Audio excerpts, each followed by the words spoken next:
ഇന്നലെ വൈകിട്ടോടുകൂടി കുട്ടമ്പുഴയിൽ 3 സ്ത്രീകളെ കാണാതായിരുന്നു. കാണാതായ പശുവിനെ അന്വേഷിച്ച ഉൾവനത്തിലേക്ക് പോയി. ആ ഉൾവനത്തിൽ പോയ ശേഷം അവിടെ കാട്ടിൽ അകപ്പെട്ടു പോവുകയായിരുന്നു. ഇന്നലെ വൈകിട്ട് 4 മണിയോടുകൂടി അവർ കുടുംബാംഗങ്ങളെ ബന്ധപ്പെട്ടിരുന്നു എന്നാണ് മനസ്സിലാക്കുന്നത്. അതിനുശേഷം അവരുടെ ഫോൺ സ്വിച്ച് ഓഫ് ആയി പോയി. ആ കാണാതായ 3 സ്ത്രീകളിൽ ഒരാളായ മായയാണ് കുടുംബാംഗങ്ങളെ വിളിച്ചത്. ഫോണിൽ വിളിച്ച് പറഞ്ഞപ്പോൾ കാട്ടാനക്കൂട്ടത്തെ കാണുന്നുണ്ട്, അവരുടെ കാട്ടാനക്കൂട്ടത്തിന് മുന്നിൽ അകപ്പെടാതെ രക്ഷപ്പെട്ടൊരു ഭാഗത്ത് ഒളിച്ചിരിക്കുകയാണ്, പുറത്തേക്ക് വരാനുള്ള ശ്രമം അവർ നടത്തുന്നു എന്നാണ് മായ വീട്ടുകാരോട് പറഞ്ഞത്. അതിനുശേഷം മായയുടെ ഫോൺ സ്വിച്ച് ഓഫ് ആയിട്ടുണ്ട്. ആ ഫോണിൻ്റെ ലൊക്കേഷൻ നോക്കി അവരെ കണ്ടെത്താനുള്ള നടപടികളാണ് ഇപ്പോൾ പുരോഗമിച്ചുകൊണ്ടിരിക്കുന്നത്. ഇന്നലെ വൈകിട്ട് തന്നെ 4 അംഗ സംഘം, അതായത് 2 ആളുകളായി തിരിഞ്ഞ 4 അംഗ സംഘം അവിടേക്ക് പോയിട്ടുണ്ടായിരുന്നു കാട്ടിലേക്ക് തിരച്ചിലിനായി. അതിൽ 2 സംഘാംഗങ്ങൾ തിരിച്ചെത്തി.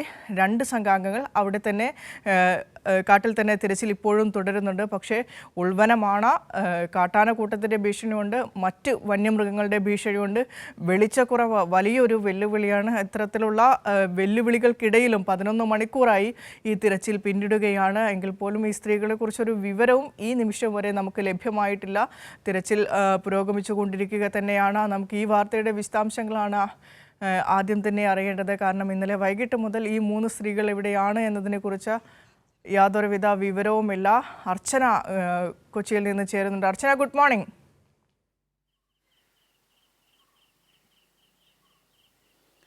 Good morning Vinisha. അർച്ചന, സ്ത്രീകളെ കാണാതായിട്ട് മണിക്കൂറുകൾ പിന്നിടുന്നു. 11 മണിക്കൂറുകൾ നീണ്ട തിരച്ചിലിനൊടുവിലും അവരെക്കുറിച്ചൊരു വിവരവും ഇപ്പോഴും ലഭിച്ചിട്ടില്ല അല്ലേ? എങ്ങനെയാണ് തിരച്ചിൽ മുന്നോട്ട് പോകുന്നത്? എന്താണ് അവിടെ ഒരു വെല്ലുവിളിയായിട്ട് പ്രധാനമായും തിരച്ചിലുകാർ പറയുന്നത്?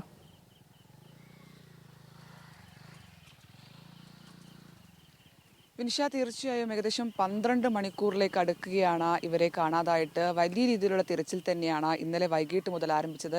ഏകദേശം 5 മണിയോടെയാണ് ഇവർ കാണാതായി എന്നുള്ള വിവരം ഇത്തരത്തിൽ ഫയർഫോഴ്സിനും അതുപോലെ വനവകുപ്പിനുമൊക്കെ കിട്ടുന്നത്. അതിൻ്റെ അടിസ്ഥാനത്തിൽ അപ്പോൾ തന്നെ ഇവർ വലിയ രീതിയിലുള്ള തിരച്ചിൽ ഊർജിതമാക്കിയിരുന്നു. 4 അംഗ സംഘമായിട്ടാണ് ഇവർ തിരച്ചിൽ നടത്തിയത്. അതിൽ ഫയർഫോഴ്സിൻ്റെ ടീമുകൾ 15ആയും വനംവകുപ്പിൻ്റെ 15 ടീമുകളും ഒപ്പം നാട്ടുകാരും ഈ തിരച്ചിലിൽ ഉണ്ടായിരുന്നു എന്നതാണ് പ്രധാനപ്പെട്ടത്.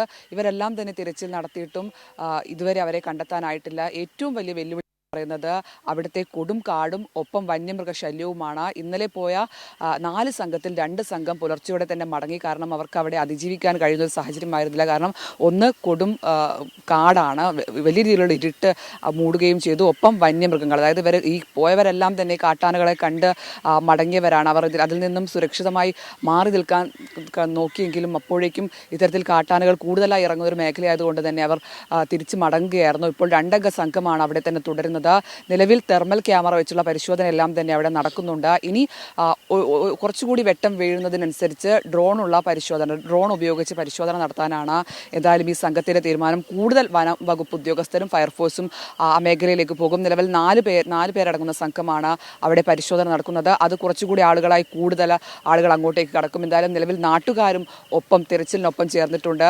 നമുക്ക് ഏറെ പ്രതീക്ഷയോടെയാണ് നമ്മൾ 3 പേരെയും കാത്തിരിക്കുന്നത്. കാരണം ഇന്നലെ ഉച്ചയോടുകൂടിയാണ് ഇവർ കഴിഞ്ഞ ദിവസം ബുധനാഴ്ചയോടെ കാണാതായ പശുവിനെ തെരഞ്ഞ ഈ ിലേക്ക് പോകുന്നത്. അതിനുശേഷം ഇവർ 5 മണിവരെ വീട്ടുകാരെ ബന്ധപ്പെടുന്നു. അവസാനമായി 5 മണിക്കാണ് ഇത്തരത്തിൽ ബന്ധപ്പെട്ടത്. ആ സമയം ഇവർ മായ, ഡാർലി സ്റ്റീഫൻ അതുപോലെ പാർക്കുട്ടി എന്നീ 3 പേരെയാണ് കാണാതായത്. ഇതിൽ മായാജയൻ ഭർത്താവിനെ വിളിച്ചു പറഞ്ഞിരുന്നു, തങ്ങളിങ്ങനെ കാട്ടിൽ അകപ്പെട്ടിരിക്കുകയാണ്, വഴിതെറ്റി അലയുകയാണ്, ഒരു പാറക്കൂട്ടത്തിൻ്റെ മുകളിലാണ് ഇപ്പോൾ ഇരിക്കുന്നതെന്ന് അവർ അപ്പോൾ തന്നെ ഭർത്താവിനെ വിളിച്ച് പറയുകയും ഭർത്താവ് അതിൻ്റെ അടിസ്ഥാനത്തിൽ വനവകുപ്പ് ഉദ്യോഗസ്ഥരെ അപ്പോൾ തന്നെ അറിയിച്ചിരുന്നു. എന്നാൽ അവിടെ എത്തുമ്പോഴേക്കും അവർ അവിടെ നിന്ന് മാറിയിരുന്നു. നമുക്ക് തോന്നുന്നത് ഇത്തരത്തിൽ വന്യമൃഗങ്ങളെ കണ്ട് 3 പേരും വഴിതെറ്റിയോ എന്നടക്കമുള്ള സംശയങ്ങളുണ്ട്. എന്തായാലും ഇവർ സുരക്ഷിതമായി എവിടെയെങ്കിലും ഉണ്ടാകുമെന്ന പ്രതീക്ഷയിൽ തന്നെയാണ് വീട്ടുകാരും നാട്ടുകാരും എല്ലാം തന്നെ. എന്തായാലും നിലവിൽ ഇപ്പോൾ കൂടുതൽ സംഘങ്ങളായി തിരച്ചിലിനായി ഊർജിതമാക്കാനുള്ള ശ്രമങ്ങളാണ് നടക്കുന്നത്. വനംവകുപ്പിൻ്റെ കൂടുതൽ സംഘങ്ങളും ഇങ്ങോട്ടേക്ക് പോകും. ഏകദേശം 1 മണിയോടുകൂടിയാണ് ഇവർ ബുധനാഴ്ചയോടെ കാണാതായ പശുവിനെ തിരഞ്ഞ വനത്തിലേക്ക് പോകുന്നത്. അട്ടിക്കുളം വനം നമുക്കറിയാം വലിയ രീതിയിലുള്ള വനമേഖലയാണ്. അതായത് അതായത് ജനവാസ മേഖലയിൽ നിന്നും മാറി അത്യാവശ്യം വളരെ വിസ്തൃതമായ ഒരു വനമേഖലയാണ്. അവിടെയാണ് ഇവർ അകപ്പെട്ടത്. ഇവരുടെ അവസാനത്തെ, അതായത് ഇവർ ഫോൺ ചെയ്യുമ്പോൾ വരെയുള്ള ലൊക്കേഷനും ലഭിച്ചിട്ടുണ്ട്. അതിൻ്റെ അടിസ്ഥാനത്തിലായിരുന്നു ഇന്നലെ പരിശോധന നടത്തിയത്.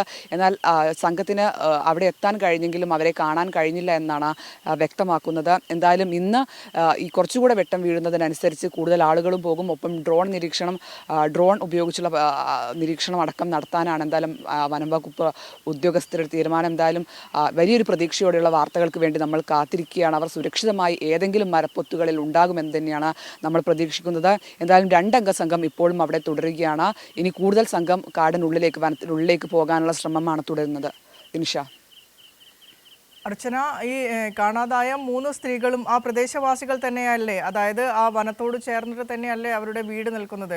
കാരണം സ്വാഭാവികമായും അവർക്ക് അറിയേണ്ടതാണല്ലോ അവിടുത്തെ ഒരു ഭൂമിശാസ്ത്രം, അതായത് കാട് എത്രത്തോളം ഉൾവനമാണ്, അങ്ങോട്ട് പോകുന്നതിൽ എത്രത്തോളം അപകടമുണ്ട് എന്നുള്ള കാര്യങ്ങളൊക്കെ ആ സ്ത്രീകൾക്ക് അറിയാമായിരുന്നിരിക്കല്ലോ.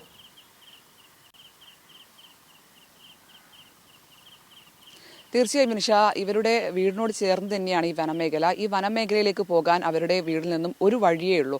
ആ വഴി കടന്നാണ് ഇവർ വനത്തിനുള്ളിലേക്ക് കടക്കുന്നത്. എന്നാൽ ഈ വനത്തിനുള്ളിലേക്ക് കടന്നാൽ അത് വലിയ വിസ്തീർണമായ ഒരു വനമേഖലയാണ്. അവിടെ എത്തിയാൽ ഈ നാട്ടുകാർ പറയുന്നതനുസരിച്ച് അവരും അവിടേക്ക് പോയവരാണ്. അവർക്കൊക്കെ ഇതിൻ്റെ ഏകദേശം ഒരു ഭൂമിശാസ്ത്രം അറിയാവുന്നതാണ്. മാത്രമല്ല അവിടുത്തെ ഗ്രാമീണ പ്രദേശങ്ങളിലുള്ള ആളുകളെ വരെ ഈ തിരച്ചിൽ ഉൾപ്പെടുത്തിയിട്ടുണ്ട്. അവരൊക്കെ പറയുന്ന ഒരു ആശങ്ക ഇത് തന്നെയാണ്. അതായത് 5 മണി കഴിഞ്ഞാൽ പിന്നെ അവിടെ വെട്ടം കുറയും. അതിനുശേഷം നമുക്ക് അവ്യക്തത കുറവ്, അതായത് സ്ഥലങ്ങളെക്കുറിച്ച് ധാരണയില്ലാതാകും. മാത്രമല്ല വന്യമൃഗങ്ങളുടെ ശല്യം കൂടിയുള്ളതിനാൽ അത്തരം ശബ്ദങ്ങളൊക്കെ അവരെ ഭയപ്പെടുത്താനുള്ളൊരു സാധ്യത കൂടിയുണ്ട്.